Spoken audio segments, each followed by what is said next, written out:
Okay, let me explain. So I left my vlogging camera at my parents' place. I thought it'd be cool to shoot this entire vlog, the entire thing, from start to finish on my iPhone.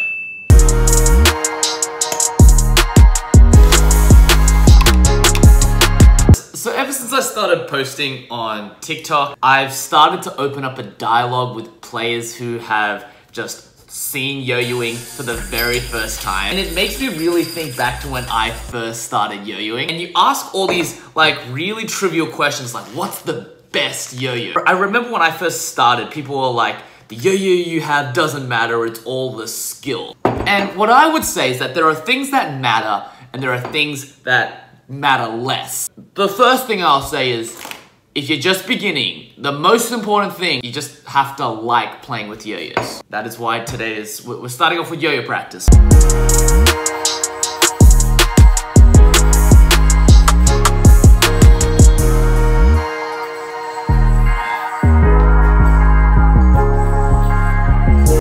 We are about an hour in.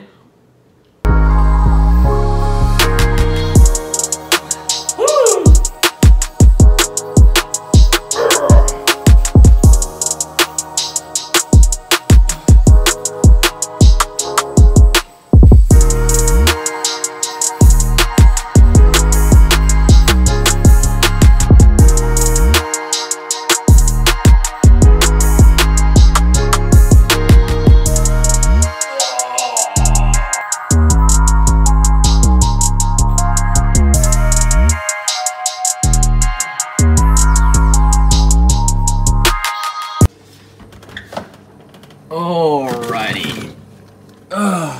Let's eat something.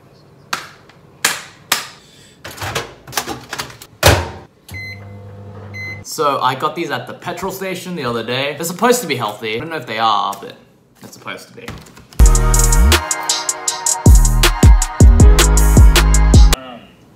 I'm not sure how many people are gonna do horizontal with a this shaped yo-yo. I mean, I was doing horizontal with it just to test it out, but like, there's no benefit to having that wall there, right? Yeah, it's more so that like if that wall is there, it like screws with the yo-yo stability a little bit as well. Okay, I can feel that. All right, drop the wall. Did you want to make it wider or keep it the same? It's kind of like smaller, but I think that's nice. And that's just kind of like the flavor of the yo-yo. It being small, you can maneuver it in and out of like intricate tech mounts and stuff like that.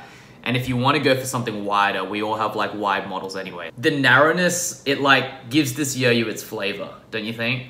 Okay. Yeah, no, I kind of want to keep it narrow too, but I was like, I know Brandon is going from like a 47mm like outlier or whatever straight to like... I don't think I would compete with this yo-yo, but I definitely think like it's become that like rounded yo-yo I use when I want to learn a tech trick.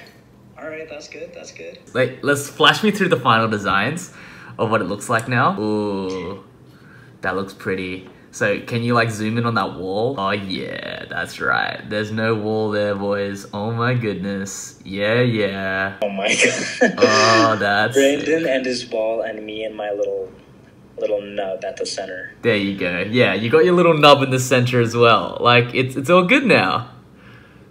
You know we didn't do anything for titanium design, right?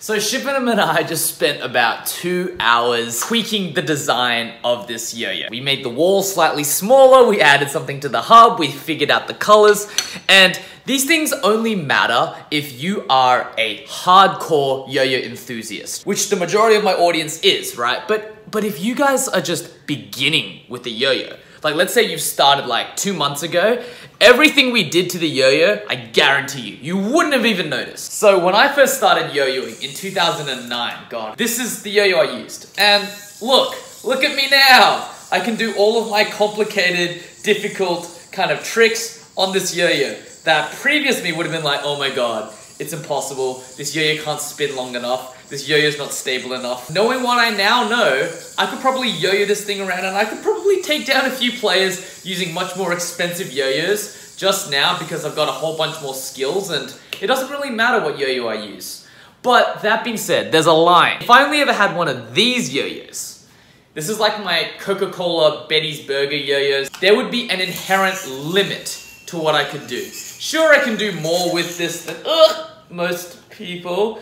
This is where gear does matter. The question I'm always asked is, what yo-yos would I recommend for beginners? And if you are like a total, complete beginner, I would say get something responsive and learn the basic tricks. Learn how to throw, learn the basic tricks like around the world, because that's really fun. You can learn those really quickly, and it's very satisfying to do with a smaller yo-yo. Once you've kind of got like the responsive yo-yo basics, it's time to graduate to an unresponsive yo-yo.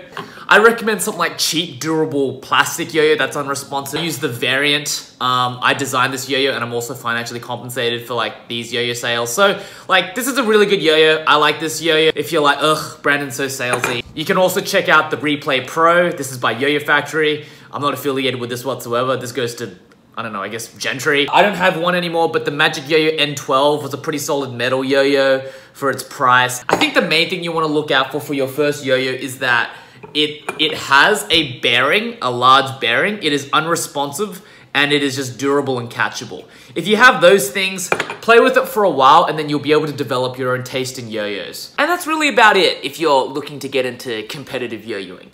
Now, something I've been thinking a lot about recently is the beginner overcomplicates things. Like, I remember when I was first starting out on like TikTok, I would lament, like, which hashtags do I have to use? You know, what time should I publish the TikTok?